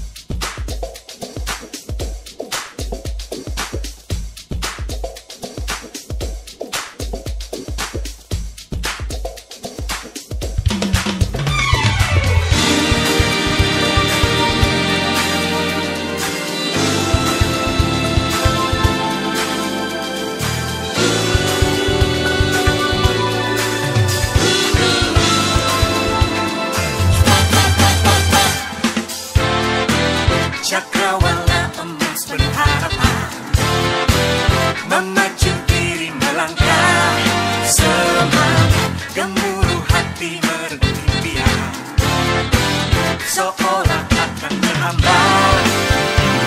Lalu menerjang, menerkam, melumpuhkan daya juang, menerjang hancuran.